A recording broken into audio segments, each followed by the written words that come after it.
There are wounds you can't explain. A weight that enters your chest the moment someone walks into the room. You've always felt things others couldn't name. Sadness that wasn't yours. Anger that didn't begin inside you. And yet you carried it quietly for years. People called you emotional, overly empathetic, dramatic even. But deep down, something never added up. How could you feel so deeply when nothing had been said? How could their pain become your burden without a word exchanged? Carl Jung had a theory for this, and it wasn't just empathy. He believed that some souls absorb what others suppress, that your body listens to truths even their voice refuses to speak. If you've ever walked away from a conversation feeling heavier than you arrived, this video may reveal the reason you've been silently breaking. They looked fine on the outside. They laughed, they talked, they moved through the room like everything was normal. But something in you tensed up, as if your chest tightened before your mind could find a reason. You felt a heaviness that had no name, a sadness that didn't announce itself, and yet it sat in your body like it belonged. This didn't come from words. There were no signals, no tears, no breakdowns, and still, something inside you whispered, something's wrong. You weren't reacting, you were receiving. Carl Jung believed that there are unconscious fields of psychic energy, where emotions, memories, and unspoken truths circulate between people, and sometimes, sensitive individuals tune into this space before anything physical happens. This isn't about intuition or reading faces. This is about connection. Beyond the visible, Jung once wrote, in each of us, there is another whom we do not know. He speaks to us in dreams, and tells us things we do not understand. When you're attuned to another's inner world, you feel the voice they themselves have repressed. The body knows. Even if the story hasn't reached the surface yet, you've probably walked into rooms and instantly felt drained. You've probably met people who left you overwhelmed without ever saying a cruel word. And maybe you've blamed yourself for overreacting when nothing obvious had happened. But here's the truth. Your nervous system might be responding to a deeper signal. A signal most people can't name or explain, but you've always picked it up. This is what Jung hinted at when he explored the collective unconscious, the realm where shared archetypes, energies, and experiences reside. We don't just carry our own pain, we sometimes carry the psychic echoes of others, especially when those echoes mirror something unresolved in ourselves. You're not just emotional. You're absorbing energetic imprints, moments that were never spoken, wounds that were never validated, and because you never saw it modeled or explained. You thought something was wrong with you, but what if it wasn't wrong? What if it was a kind of resonance? A frequency that binds two souls across invisible threads. We've all had that moment. Someone walks by and you feel their storm before they speak. You reach out and they burst into tears without knowing why. You sense a tension in the air so thick it chokes you. Jung believed that this kind of resonance wasn't mystical fantasy, but a deeply psychological reality, he said. The meeting of two personalities is like the contact of two chemical substances. If there is any reaction, both are transformed midway through your life. You might realize you've been transformed by other people's unprocessed grief, not because you chose it, but because your soul was open. Your body didn't ask permission, it just felt. And this can be both a gift and a curse, because while it allows you to love deeply and care profoundly, it also makes you vulnerable to emotional overload, psychic fatigue, and even illness, especially when you don't know how to distinguish what's yours from what you've absorbed. But before we talk about how to protect yourself, we have to understand why this happens. Why your body is wired to tune into pain that isn't yours. Why you keep walking away heavier than you arrived, and why the people around you rarely notice the cost you've paid for simply feeling. In the next chapter, we'll explore exactly how that pain enters, how their unresolved stories become a part of you, and how to stop calling it love when it's actually a silent invasion of the soul. You thought it was compassion. You thought being the one who always listens, who always stays calm, who always forgives, was just your nature. But what if it wasn't just kindness? What if you were unknowingly absorbing pain that was never meant to be yours, from people who didn't even realize they were passing it on? What if being the strong one was just a cover for carrying what others refuse to hold? Carl Jung believed that people project the parts of themselves they don't want to face, he said. Everything that irritates us about others can lead us to an understanding of ourselves. But here's what he didn't say out loud. Some people don't just project into the world. They project into you, into the nearest open soul, into the safest energy they can find. And often, that's you. You've noticed this pattern, haven't you? You meet someone hurting, and suddenly you're the one who feels anxious. You enter a room, and your mood drops without explanation. You're having a good day until someone unloads on you and leaves feeling lighter. while you walk away carrying the weight. This isn't empathy, it's emotional displacement. And Jung believed that when the unconscious isn't made conscious, it controls us, and we call it fate. So many of us have become emotional containers for others, not because we chose to, but because we were trained. Trained to keep the peace, to never upset anyone, to be the safe place where chaos can rest. And now, you don't know where you end and they begin. You feel everything, and you're exhausted, but you can't name why. And here's the part no one warns you about. Their pain doesn't always arrive screaming. Sometimes it enters in silence, in glances, in the way they sit too still or speak too fast. And it seeps into your nervous system like smoke, undetected but undeniable. And by the time you realize something's wrong, it's already taken root inside you. Midway through your healing, you start to realize you're grieving things that never happened to you. You're crying tears that didn't start from your own memories. And it confuses you, because logic tells you this pain isn't yours. But your body tells a story. It holds what your mind can't rationalize, and in that tension, you start to lose yourself. This is the subtle psychic transaction Jung hinted at.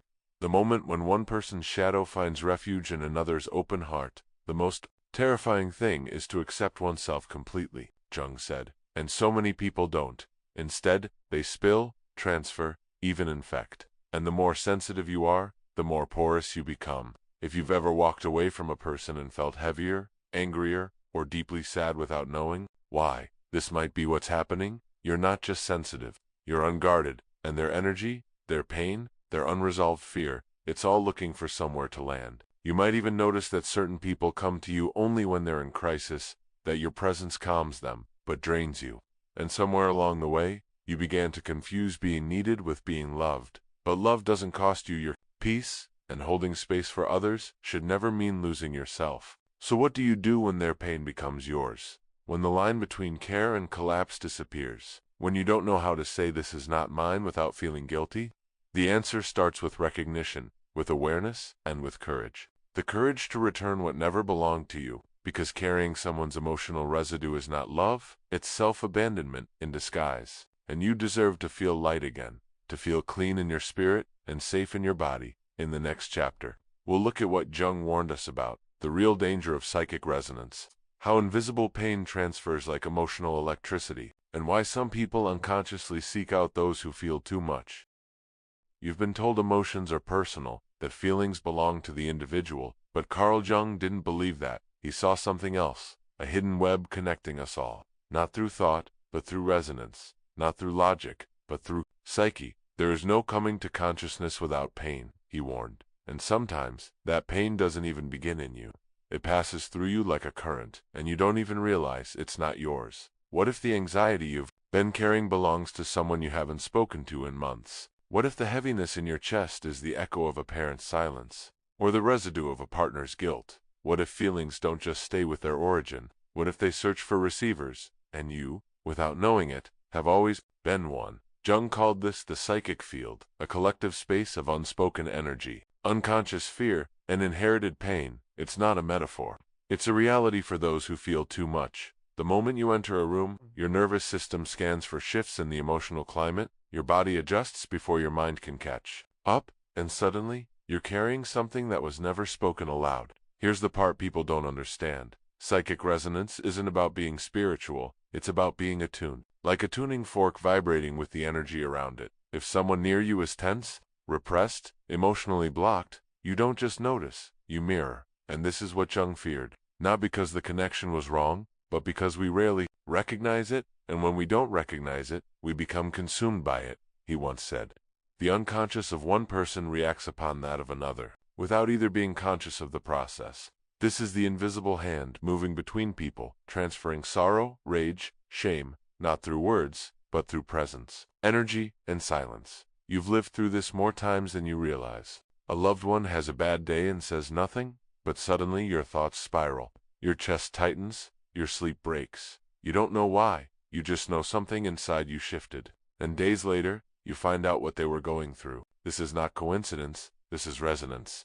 And it's why many emotionally attuned people feel like they're haunted, not by ghosts, but by vibrations they can't see. Stories they didn't live, but still feel. If you've ever felt unexplainable sadness at night, or woken up anxious after being near someone emotionally blocked, This is not overreacting. This is your psyche registering what others suppress. Midway through this realization comes the breaking point. You wonder if you're going crazy, because no one else seems to feel it. You doubt your sanity, your strength, your boundaries, and slowly, you start to close. Not because you don't care, but because you don't know how to stay open without drowning.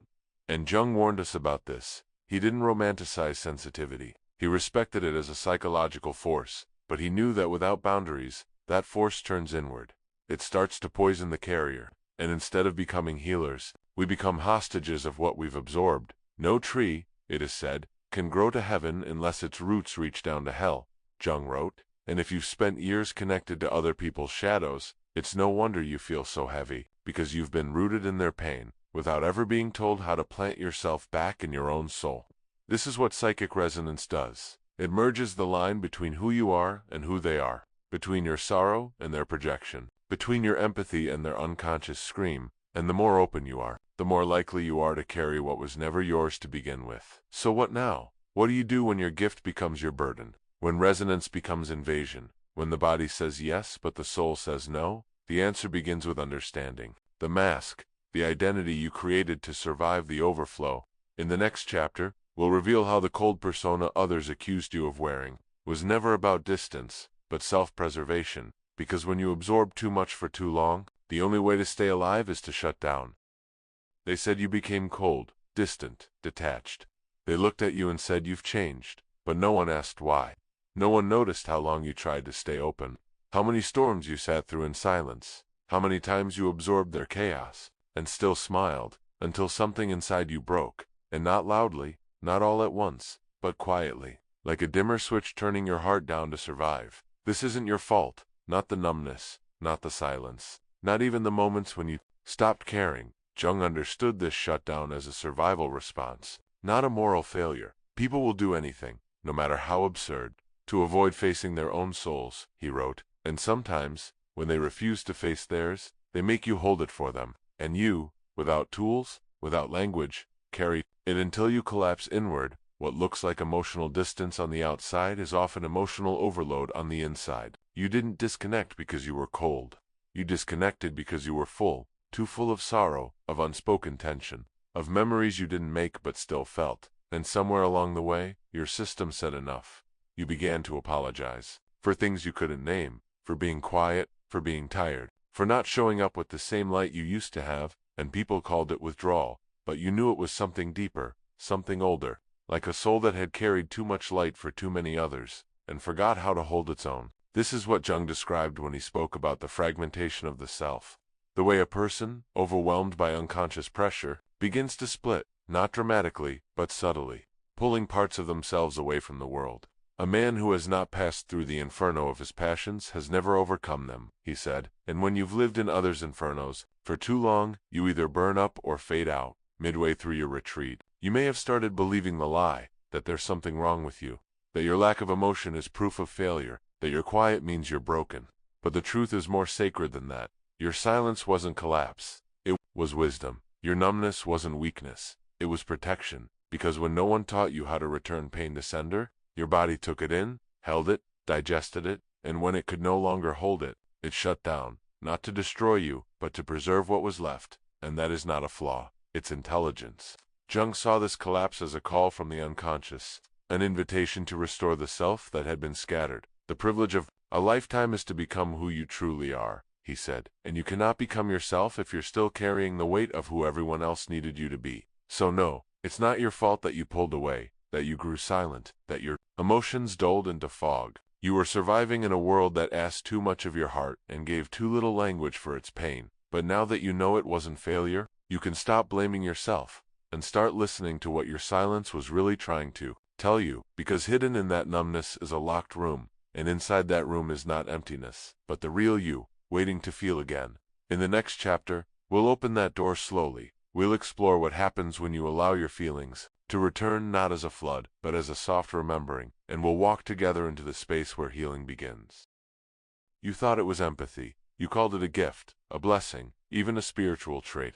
The ability to feel what others feel, to cry with them, to ache with them, to carry their weight like it was your own. But what if it wasn't empathy at all? What if what you've been calling connection was actually collapse? Not a heart wide open, but a soul with no boundaries left to hold itself. Empathy honors the distance between two people. It says, I feel with you, but I am not you. And erases that distance. It says, your pain is mine, your energy is mine, your chaos is mine, and suddenly you are no longer present, you are possessed. Carl Jung knew this danger. He wrote, the greatest tragedy of the family is the unlived lives of the parents, and often, those unlived emotions don't die. They get transferred to the children, to the partner, to anyone open enough to absorb what they refuse to feel. You've been absorbing since childhood, haven't you? Holding your breath in rooms where tension choked the air, picking up on people's moods before they spoke, being the peacemaker, the feeler, the one who just understood, and you thought it was love. But it wasn't love. It was fusion. It was survival. Because when you grow up around emotional instability, your body learns to scan constantly, to anticipate moods, to sense danger, to feel what others suppress before they act it out. And that's not empathy, that's hypervigilance, wrapped in spiritual language. Midway through your healing, you start to see it. The way your nervous system rushes, to attune, not because you're kind, but because you're terrified of emotional rupture. You take on their pain so they don't explode. You soothe what isn't yours so you don't lose them. And slowly, your own feelings vanish. That's not empathy, that's energetic enmeshment. The slow erasure of your emotional identity through repeated absorption, and Jung warned us, until you make the unconscious conscious, it will direct your life, and you will call it fate. And this, too, is fate, the fate of becoming what others need, instead of who you are. This is why you walk away drained, not because you helped someone, but because you lost part of yourself. You merged into them so deeply, there was no room left for you. You felt what they couldn't feel. You cried what they couldn't release, and in doing so, you vanished. But here's the truth. No one tells you. If feeling what others feel costs you your peace, your clarity, your health, your joy, your sense of self, then it's not empathy. It's over-merging, and it will eventually lead to resentment, burnout, and disconnection. Because the soul wasn't meant to be boundaryless. Even the ocean meets the shore. Even light stops at shadow. Jung taught that individuation, the process of becoming whole, requires distinction. It requires knowing where you end and another begins, not out of selfishness, but out of sacred responsibility. So the next time you feel what isn't yours, pause, breathe, and ask, is this mine, or have I become a vessel for someone else's shadow? Again, you don't need to stop caring. You just need to stop confusing absorption with intimacy. You don't need to stop loving. You just need to stop abandoning yourself to keep love around. In the next chapter, we'll go deeper into the body, into the somatic memory that holds every echo you've ever absorbed, and we'll explore why your nervous system may be screaming truths your mind refuses to see. You've talked it through, you've journaled it out, you've told yourself to let go, to move on, to forgive, but the heaviness remains, not in your thoughts, but in your chest, your shoulders, your gut, your breath, and no matter how many times you rewrite the story in your head, your body refuses to believe it's over. Because the truth is, the body keeps score. It remembers what the mind denies. It holds the tears you never cried, the screams you swallowed, the fear you brushed off as overreacting, the grief you absorbed from people who never even said they were hurting. Carl Jung understood this intimately. He wrote, what you resist persists, and resistance isn't just mental, it's cellular. When you constantly tell yourself, I'm fine, while your nervous system is shaking, the body has no choice but to carry what the conscious mind won't process. You've been carrying it longer than you know, haven't you? The subtle tightening when a certain voice speaks, the wave of nausea when someone walks in, the inability to sleep after being around someone who never said a word. These aren't random, they're data points, messages from your body, warning you of what your mind has normalized. Jung referred to these unprocessed wounds as feeling-toned complexes, parts of the psyche that hold powerful emotional charge, even when disconnected from logical memory, and those charges don't vanish with time. They anchor themselves in muscle, in breath, in posture, in pain. You might not remember who gave you the feeling of being unsafe, but your back remembers what it felt like to brace all the time. You might not recall the moment someone broke your trust, but your jaw remembers the clench of betrayal, and your breath, shallow, quiet, always waiting, remembers how not to disturb the room. And if you're someone who absorbs others' emotions, then your body isn't just carrying your own history, it's holding echoes, impressions, energetic fingerprints of people who never asked if you had room for their weight. That's why sometimes healing doesn't begin with words. It begins with listening, not to your thoughts, but to your skin, your stomach, your chest. To the parts of you that tighten before your mind can explain why. To the moments your heart races not from panic, but from proximity to someone else's unresolved grief. Midway through this realization, you may start to weep without knowing why, feel exhausted after simply being near someone, ache in places that have no injury, and in those moments, the mind will say you're being too sensitive, but the body will whisper, you're finally noticing, because the body knows what the mind was taught to ignore. And if you don't give that wisdom language, it will speak through symptoms, through chronic fatigue, through anxiety that makes no sense, through emotional shutdowns that happen out of nowhere. Jung once said, until you make the unconscious conscious, it will direct your life. And the body is the unconscious. It speaks when the mind cannot. It cries when the voice has gone silent. It trembles when the soul is overrun. And if you ignore it long enough, it will scream. You're not broken, you're full, and your body is doing what it must to protect you, not punish you. The tension, the numbness, the weight, they're all boundaries. Your mind never set, but your body did. And if no one taught you how to say this is not mine, your body will try to do it for you, by shutting down, by tightening, by pulling back, by making it physically impossible to keep absorbing what you were never meant to carry. In the next chapter, we'll begin learning how to protect that inner space, not by hardening, but by honoring the signals your body has been trying to send all along. You were taught that protecting your space meant being selfish, that saying no was rejection, that walking away made you cold. But Carl Jung didn't see it that way. He believed that boundaries weren't walls. They were containers, not for pushing people out, but for keeping your soul intact. Wholeness is not achieved by cutting off a portion of one's being, he said, but by integration, and integration begins with knowing what's yours, and what never was. You don't protect your inner space by closing your heart. You protect it by becoming conscious of what enters it, what stays, and what you continue to carry long after it served no purpose. You protect it by becoming a gatekeeper of your energy, not with force, but with awareness, and this awareness begins in the smallest moments. When someone dumps emotional weight into your day without asking, when you feel obligated to listen but your chest is already tight, when your mind says be kind but your stomach clenches with dread, your body always knows when your boundaries are being crossed. The question is, do you listen? You don't need to yell. You don't need to explain. You just need to feel the shift and respond with presence, not guilt. This isn't about becoming hard, it's about becoming honest. Midway through this realization, you'll notice something strange, that protecting your inner space doesn't push away the right people. It clarifies them. It filters who respects your energy and who only feeds off it. And more importantly, it reveals how often you've abandoned yourself to make others comfortable. You don't need to earn the right to protect yourself. You already have it. Jung called this individuation, the journey of becoming a whole, differentiated self. And this journey doesn't begin with grand awakenings. It begins when you say no and mean it, when you stay instead of chasing. When you allow someone to feel their own discomfort without rushing in to fix it, you can love deeply and still walk away. You can care sincerely and still say enough. You can be soft and still say stop. Boundaries are not cruelty, they're clarity. And when you protect your energy, you teach your nervous system that it no longer has to be on high alert, that you will no longer sacrifice your peace just to be seen as good, helpful, or spiritual. And if no one modeled this for you, you'll feel selfish at first, guilty even, but let that guilt be a teacher, not a jailer. Let it remind you that the old self, the one who absorbed everything without question, is no longer in charge. You're not building walls. You're building a sacred home inside yourself, one where your feelings are safe, your body is trusted, and your presence is protected, not just for others, but for you. In the next chapter, we'll look deeper at the unexpected beauty inside all this pain, how being too open made you more compassionate, more intuitive, and why the wound of feeling too much may secretly be the source of your hidden gift. They told you your sensitivity was a flaw, that feeling too deeply would break you, that empathy was weakness, but Carl Jung saw it differently. He believed that sensitivity, especially to the unconscious, was not a defect, but a gateway. Only the wounded physician heals, he wrote. And maybe the wound that almost consumed you is the very source of your quiet power.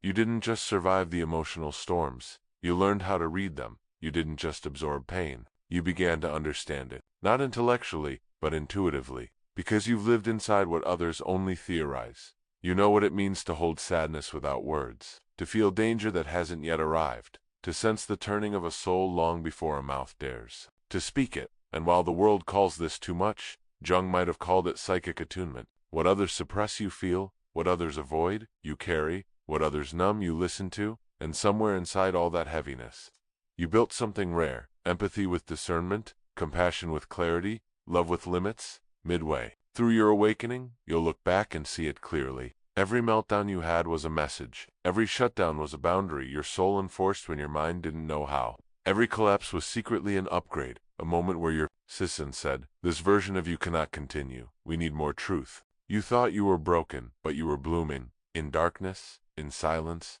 in the sacred soil of your own undoing. This is the gift behind the curse. You see people, truly, not for what they show, but for what they bury. Not for how loud they talk, but for what their silence screams. And not everyone has that gift. Jung knew that deep feeling was the doorway to transformation, not just for the self, but for others. He said, "A good half of every treatment that probes deeply consists in the doctor examining himself. And whether or not you call yourself a healer, your presence alone has always shifted the room. Even when you said nothing, that's the power no one warned you about. The power of being attuned to what others can't hold, of making others feel seen without performing, of carrying wisdom not through study, but through lived pain. And that's not something to be ashamed of. It's something to be honored and protected, because it is rare and real and needed. But now, the lesson is not just how to feel, it's how to live, how to walk in the world without drowning in it, how to use the sensitivity you once hated as a compass instead of a curse. You don't need to numb it,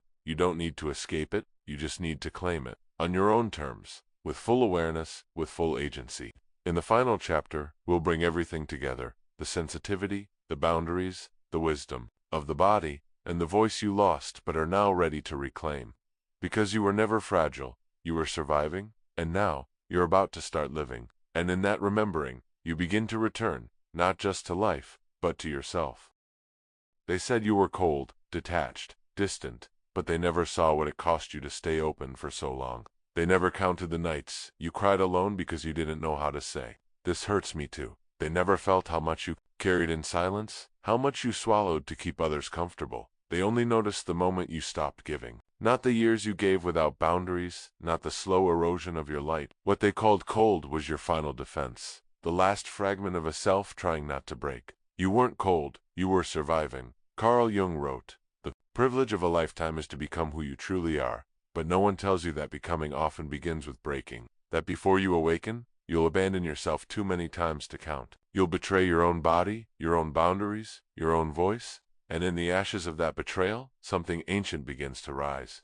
Not a better you, not a perfect you, but a truer you, a softer you, a you that no longer tries to fix what isn't yours, a you that no longer makes excuses for being sensitive, a you that understands now. This nervous system was never weak, it was wise. This body was never broken, it was overloaded. This heart was never cold, it was protecting something sacred.